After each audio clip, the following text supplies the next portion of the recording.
Hello, on se retrouve pour une nouvelle vidéo. J'ai vu des commentaires un peu sur YouTube, sur Instagram par rapport au fait que j'ai parlé de l'Église catholique, du fait de ne pas prier Marie, de ne pas se prosterner devant des statues, etc. Et j'aimerais revenir sur certaines choses parce que le Seigneur m'a donné en fait un passage. Donc il se trouve dans 2 Chroniques, chapitre 33. On va un peu lire ensemble. Mais avant de commencer à lire ensemble, j'aimerais tout simplement dire que en fait, le Saint-Esprit est là pour nous orienter et nous guider. On ne doit pas se fier aux mots des hommes, mais aux mots qui viennent de l'Esprit. Et c'est pas toute personne qui parle de la part de Dieu qui est inspirée de Dieu. Amen. Donc c'est pour ça qu'il ne faut pas suivre aveuglément des chefs religieux parce que ça peut nous induire en erreur. Et ce qu'on peut voir, c'est qu'en fait, prier Marie n'est pas biblique. Et si quelqu'un a vraiment un passage dans la Bible, qu'il me le montre. Parce que moi, pour l'instant, je n'ai jamais vu un passage où Dieu disait, où Jésus disait qu'il fallait commencer à prier Marie. Et on va voir ensemble pourquoi, même si tu ne te prosternes pas devant une statue ou devant la statue de Marie, devant la statue de Jésus, pourquoi demander l'intercession de Marie est une forme d'idolâtrie. Parce qu'il y a certaines personnes qui me disent on ne prie pas Marie, mais on demande son intercession. Mais ça revient au même. Si Jésus n'est pas suffisant, en fait, qu'on le dise tout de suite. Mais si Jésus est suffisant, il n'y a pas besoin de prier une autre personne. Dans ce cas-là, pendant qu'on y est, on peut commencer à demander l'intercession de l'apôtre Paul, de l'apôtre Pierre, de l'apôtre Jean, de Moïse, d'Abraham. En fait, Jésus ne servirait à rien, il serait mort à la croix pour rien s'il n'était pas le centre et le but de notre vie. Il est le chemin, la vérité et la vie. Il est la lumière et on doit marcher en accord avec sa parole. Et sa parole est lumière, vie, vérité, amour. Donc c'est dans ce sens-là que Dieu veut nous guider. Et on va voir ensemble comment, en fait, ça peut être une forme d'idolâtrie, le fait d'insérer des idoles dans la maison de Dieu. Donc, le livre dans lequel on va méditer, comme je l'ai dit au début, c'est 2 Chroniques, chapitre 33. On va lire plusieurs passages. Donc, on va voir ensemble. Il y avait Manassé, donc on dit dans la parole au verset 1, Manassé avait 12 ans lorsqu'il devint roi et il régna 55 ans à Jérusalem.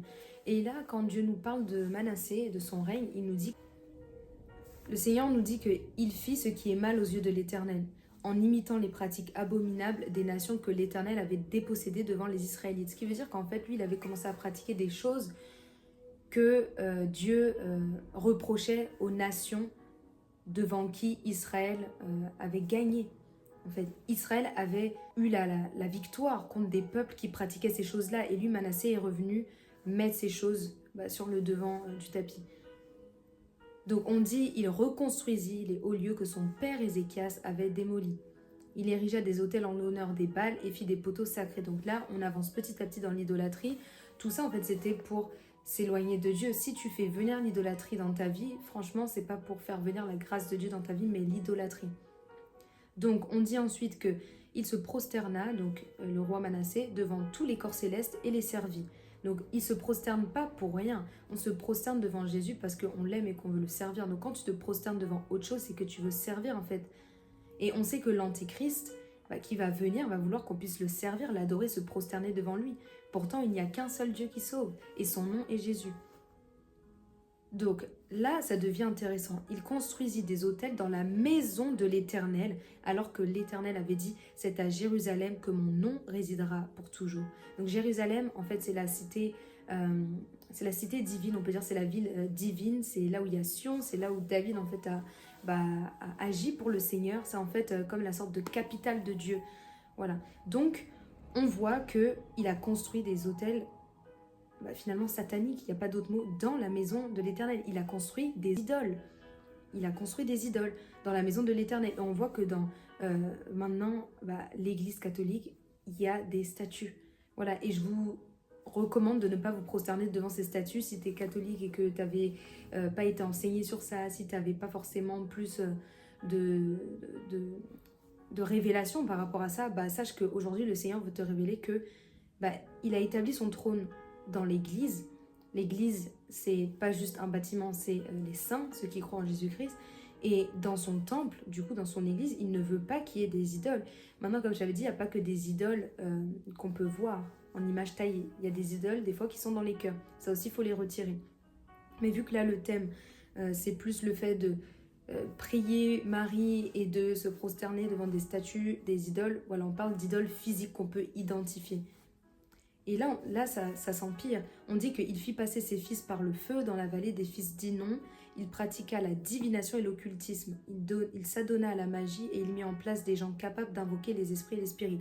Donc là, il y a toute une sorte d'activité démoniaque, les esprits, les spirites, la magie, la divination. Tout ça, en fait, ça fait venir des esprits. Donc dites-vous que quand vous voyez des statues, c'est pas des statues qui sont placées là, en fait, au hasard.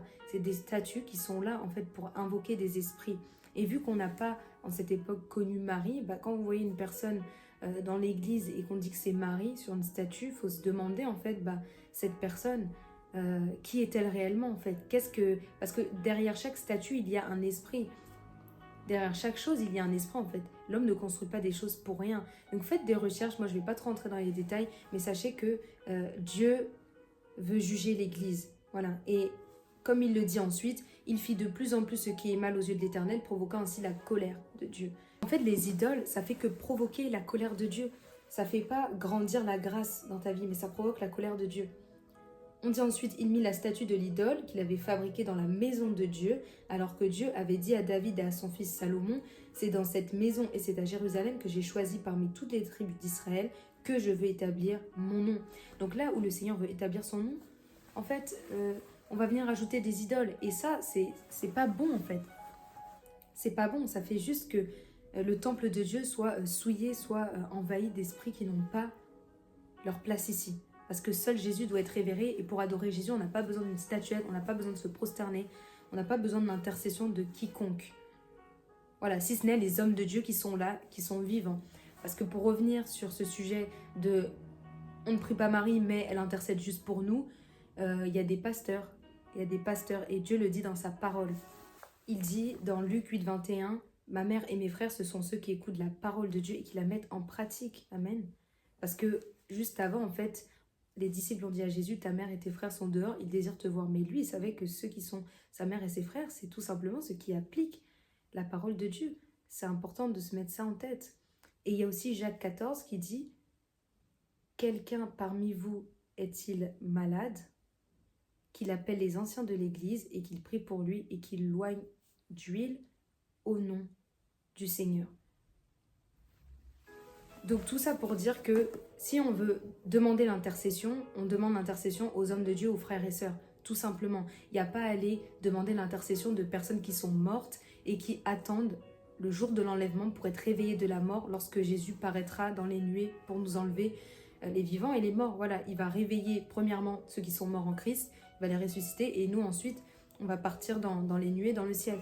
Donc tout ça pour dire que ça n'a aucun sens de demander l'intercession de Marie. Cela n'a pas lieu d'être. Montrez-moi dans la Bible où est-ce que c'est écrit.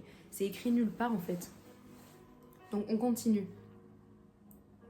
Là on voit que Dieu veut juger son Église. Je n'éloignerai plus les pas des Israélites du territoire que j'ai destiné à vos ancêtres, à condition seulement qu'ils veillent à mettre en pratique tous les commandements que je leur ai donnés, en suivant toute la loi, les prescriptions et les règles transmises par Moïse. Donc Dieu nous promet en fait la bénédiction et d'être avec nous, de marcher avec nous, de ne pas nous abandonner, à condition que nous aussi on reste attentifs à sa voix et qu'on lui obéisse. Voilà, et c'est dans ce sens-là que Dieu veut juger son Église. Parce que quand il juge, c'est qu'il a déjà commencé à avertir, mais que le peuple s'est endurci. Donc, verset 9. « Mais Manassé égara Juda et les habitants de Jérusalem à un tel point qu'ils firent plus encore le mal que les nations que l'Éternel avait détruites devant les Israélites. L'Éternel parla à Manassé et à son peuple, mais ils n'y firent pas attention. » Le Seigneur dit, Dieu parle tantôt d'une manière ou d'une autre, mais l'homme n'y prend point garde. Et c'est ce qu'on voit ici. Donc, alors l'Éternel fit venir contre eux les chefs de l'armée du roi d'Assyrie. Ils capturèrent Manassé, lui mirent des crochets, l'attachèrent avec des chaînes en bronze et le conduisirent à Babylone. Donc là, c'est la déportation. Lorsqu'il fut dans la détresse, il implora l'Éternel son Dieu et il s'humilia profondément devant le Dieu de ses ancêtres. Donc là, on va voir que c'est suivi d'une repentance. Il lui adressa des prières et l'Éternel se laissa fléchir. Il exauça ses supplications et le ramena à Jérusalem dans son royaume. Manassé reconnut alors que c'est l'Éternel qui est Dieu. Et là, le Seigneur veut dire à quelqu'un, peut-être tu avais fait venir des idoles, même il y a des chaînettes qu'on peut vouloir porter avec des figures de Marie, des croix avec des figures de Jésus. Dieu, on ne doit pas en fait le mettre en image, puisqu'on ne l'a pas connu, il est un esprit. Voilà, l'esprit de Dieu est beaucoup plus grand que ce que l'homme peut confectionner ou façonner. Donc on doit prier le Seigneur, avoir une relation avec lui, être en communion sans pour autant en fait le transcrire, si je peux dire comme ça, en images taillées ou en sculpture, etc. Parce qu'on n'a jamais vu Dieu. Mais Dieu nous dit que si quelqu'un aime son frère ou sa sœur, en fait, il a vu Dieu, tout simplement. Vu que Manassé est revenu à Dieu, Dieu l'a ramené dans son royaume. Voilà, là où il vivait à la base. Dieu a vraiment pris la ferme décision de le déporter, tout simplement parce qu'il s'était livré à l'idolâtrie. Et quand il y a de l'idolâtrie, il y a du péché et il y a des choses en fait qui ne glorifient pas le Seigneur qui se passent. D'où ces occultismes et cette magie, ces esprits, ces spirites qui remplissaient en fait Israël, plutôt Juda. Et du coup, ça a fait que le Seigneur était en colère. Donc quand on se repent, le Seigneur est bon pour nous pardonner. Il est lent à la colère. Il prend du temps pour se mettre en colère. Mais quand il se met en colère, il attend de nous une sincère repentance. Donc là, on voit qu'il construisait à l'extérieur de la ville de David une muraille, donc une grande muraille qui allait très loin. Elle était très haute, nous dit la Bible. Et là, on dit qu'il enleva les dieux étrangers et l'idole de la maison de l'Éternel. Donc il faut ôter du milieu de la maison de l'Éternel les choses qui sont malsaines, ainsi que tous les autels qu'il avait construits sur la montagne de la maison de l'Éternel et à Jérusalem, et il les jeta à l'extérieur de la ville. Donc il a mis ça en fait à l'extérieur de la ville. Voilà, c'est pour montrer que la sainteté nous appelle à nous séparer, nous appelle à être en dehors d'eux. C'est ça en fait la sainteté, être en dehors du péché. Là on dit, il restaura l'autel de l'Éternel, il offrit des sacrifices de communion et de reconnaissance et ordonna à Juda de servir l'Éternel, le Dieu d'Israël. Certes, le peuple offra encore des sacrifices sur les hauts lieux, mais seulement en l'honneur de l'Éternel, son Dieu. Donc ça, c'est important maintenant. Il se consacrait uniquement à Dieu et il ne faisait plus entrer des idoles. Parce que le fait de prier Dieu, mais de faire entrer des idoles, ça fait une cohabitation. Et on ne peut pas cohabiter en fait avec les démons. Donc Dieu voulait vraiment que son peuple puisse se mettre à part et se consacrer à lui seul. L'Église catholique doit sortir ces idoles qui sont à l'intérieur du temple, à l'intérieur de sa maison. Donc voilà un peu ce que le Seigneur me mettait à cœur de dire, tout simplement de revenir en fait sur l'idolâtrie en faisant un lien avec le règne de Manassé qui tout simplement s'est bien terminé. C'est vrai qu'au début, c'était pas forcément la volonté de Dieu, mais ça s'est fini par la volonté de Dieu. Donc ce qui compte en fait, c'est qu'à la fin, on puisse être trouvé bon et fidèle. Voilà, comme ça Dieu nous accueillera. Amen. Et je crois que voilà, c'est pas tous les catholiques qui prient Marie ou qui demandent son intercession, mais un bon nombre d'entre eux font ça. Et je prie vraiment que tu puisses revenir à une sincère repentance, parce que tu ne pourras pas être dans la paix si tu mêles Dieu et des idoles. Si tu mêles Dieu et tu pries à son autel et que tu rajoutes sur ton autel des autels qui sont pas purs. Donc tu ne peux pas t'abandonner au Seigneur et être toujours dans des choses qui ne le glorifient pas, des choses qu'il condamne. Dieu n'a jamais dit qu'il fallait demander l'intercession de Marie. Il nous dit au contraire qu'il est celui qui intercède pour nous, il est notre avocat. Donc pourquoi irions-nous rajouter une autre personne? Ou des statuettes, ou des chaînettes, tout ce genre de choses en fait n'a pas de valeur devant Dieu. Et Dieu veut même les ôter du milieu de son église. Donc si tu te trouvais dans ce cas, je prie vraiment que le Seigneur puisse t'inspirer à agir de la manière qu'il faut pour te débarrasser de ces choses-là qui sont venues en fait être comme des parasites dans ta vie spirituelle, parce que vous ne savez pas à quel point Dieu déteste les idoles. C'est quelque chose de grave pour lui. On ne doit pas prendre ça à la légère maintenant. Il y a des idoles, comme je disais, qui sont dans le cœur, des forteresses, tout ça, et Dieu veut nous en délivrer également. Donc c'est pas pour tacler l'Église catholique, mais c'est juste pour ouvrir les yeux, parce que je sais que le Seigneur nous appelle à nous sanctifier et on doit tout se remettre en question. On doit faire vraiment la distinction entre ce que Dieu aime et ce qu'il n'aime pas, tout simplement, pour lui être agréable. Donc j'espère que cette vidéo t'a encouragé, t'a édifié, que t'a ouvert les yeux. Moi je pense avoir dit en fait le maximum que je pouvais dire par rapport au rituel dans l'Église catholique. Donc je pense que voilà, le Seigneur a averti. Maintenant à toi de prendre ta décision.